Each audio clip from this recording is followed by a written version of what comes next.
Hello, welcome to this video. I'm not sure if I want to necessarily say this is part of the Divine Partnership Coaching. This is more an energy check-in for Divine Femmes and Masculines and Karmics too.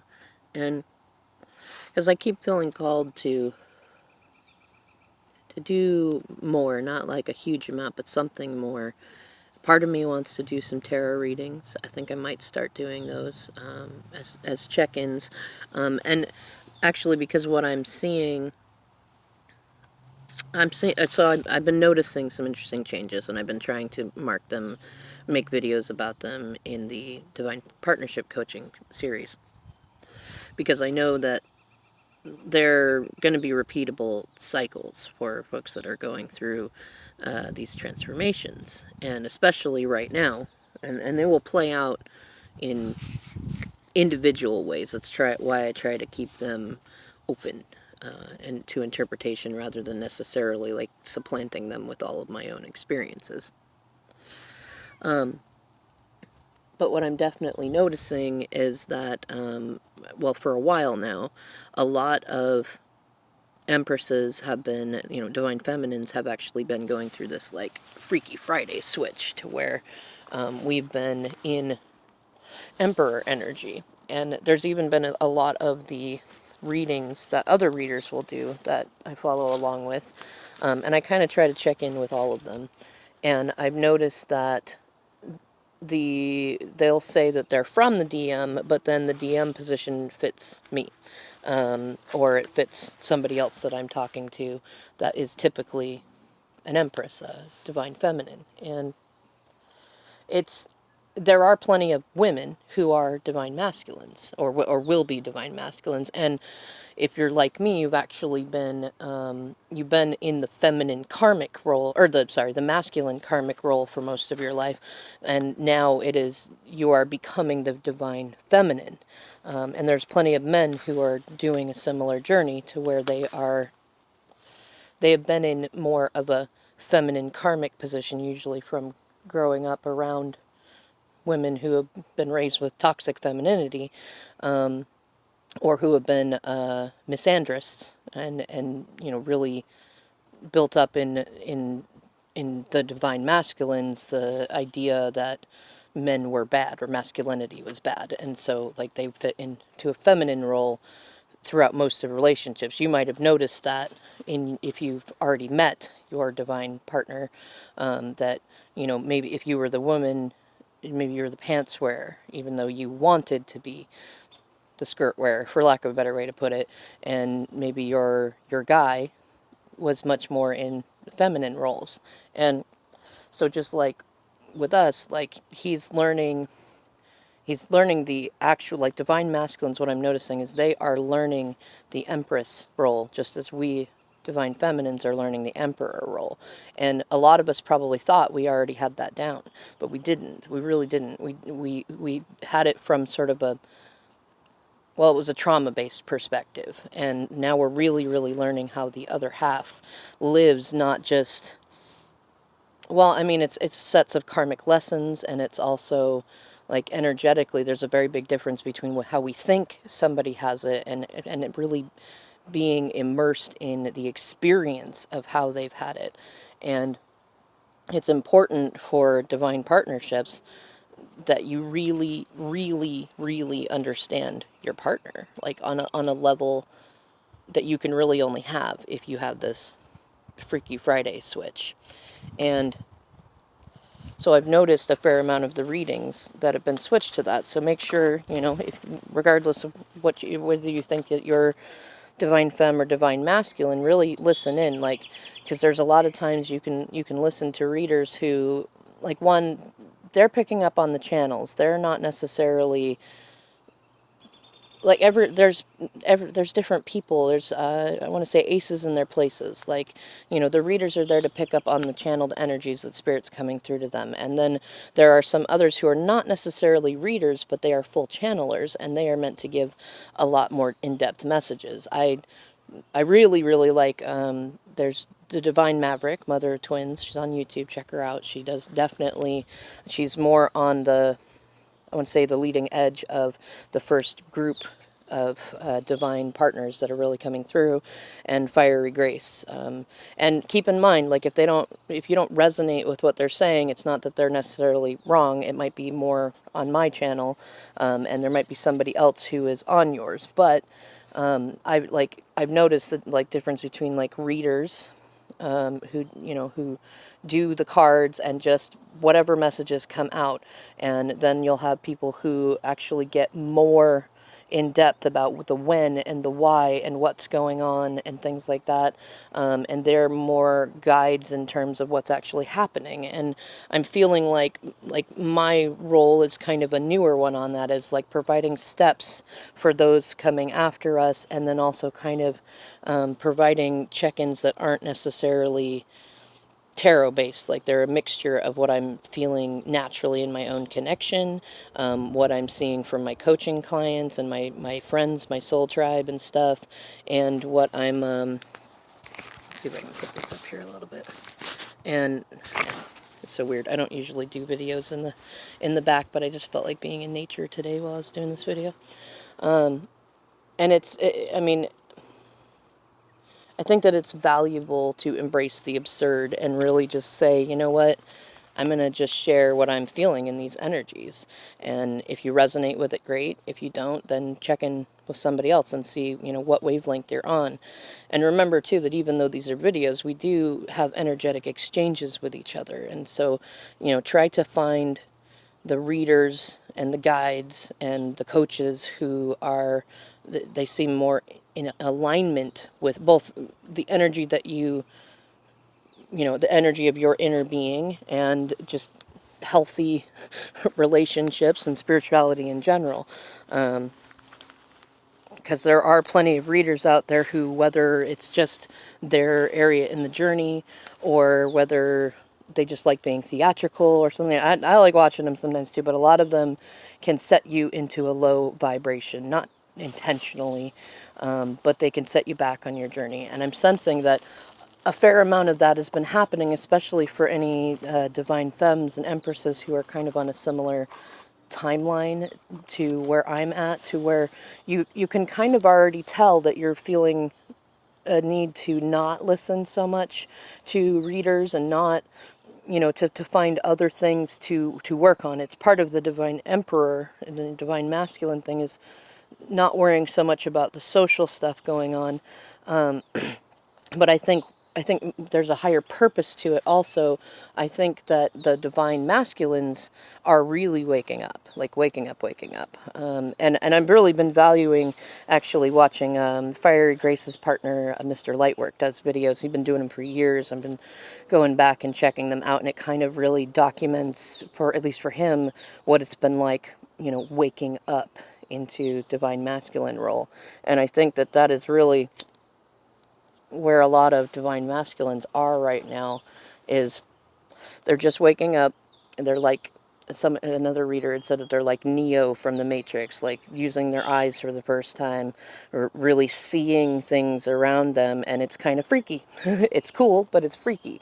And they are, I mean, they're like newborn, well, not newborn babies. I want to say that it feels like they already went through the newborn stage. They're like, they went through newborn stage into being like, older teenagers. And you probably have noticed this experience from them, if they were acting really bizarre and almost childlike, and then like an older child, and then a tween and a teen, and now, they're probably showing you things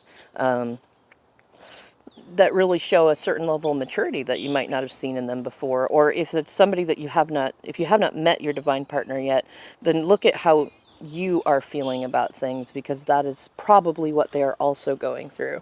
And remember that even reflection, even because we reflect each other, we mirror each other, it doesn't always mean it's going to be in the exact same moment. And I know that you divine feminines have already gone through a lot of that phase, and you've probably done your intentional healing of your inner child and things like that. And so for you, it was probably a lot different process. And if you have not done that stuff, then go through and do it, because as you do it and you heal, you help heal them.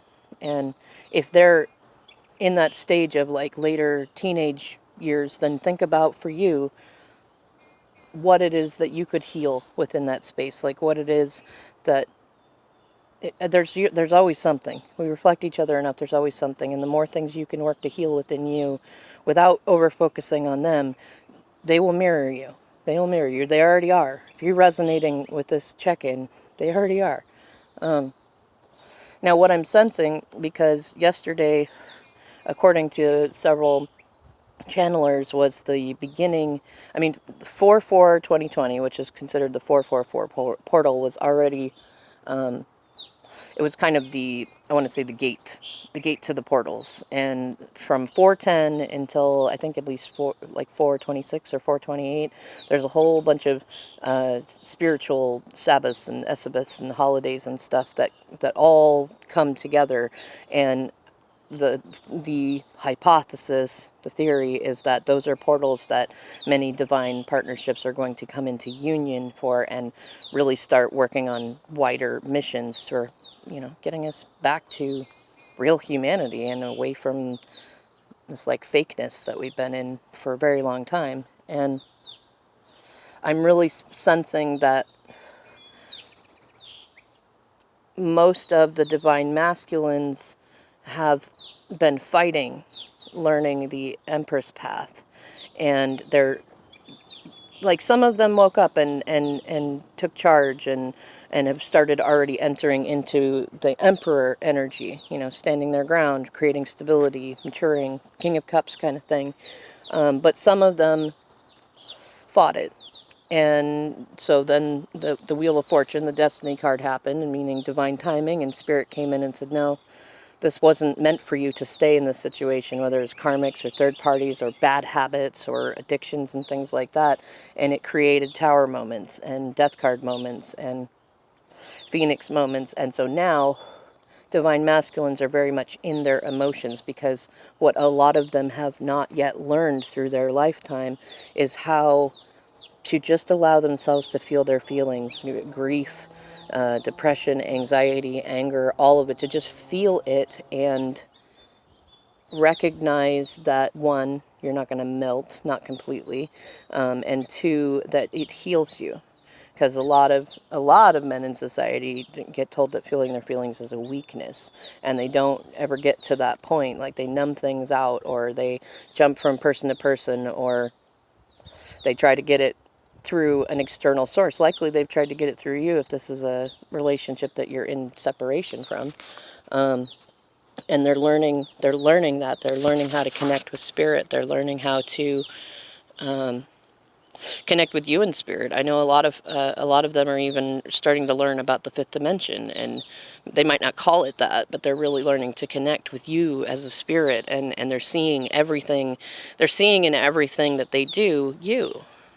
Divine femmes, and it's funny, I'm not even really sure why I'm directing this video to divine feminines. I think what I'm feeling called to do is that I might start doing energy check-ins and including them on my new blog, Gracefully Embracing Absurdities, because I feel like what's happening with the YouTube stuff is that the readings are intentionally off our wavelength so that we will stop watching them, because the masculines are waking up and they're going to become videos for them to learn about what's going on and to get messages from us and to really learn about the journey. And if we are still heavily watching, I mean, like, pick 2 or 3 readers that you really resonate and connect with, and just wait for them to come out with videos, because then we open up the wavelengths, the airwaves for divine masculines to get those messages. And that's including even if they don't actually watch YouTube.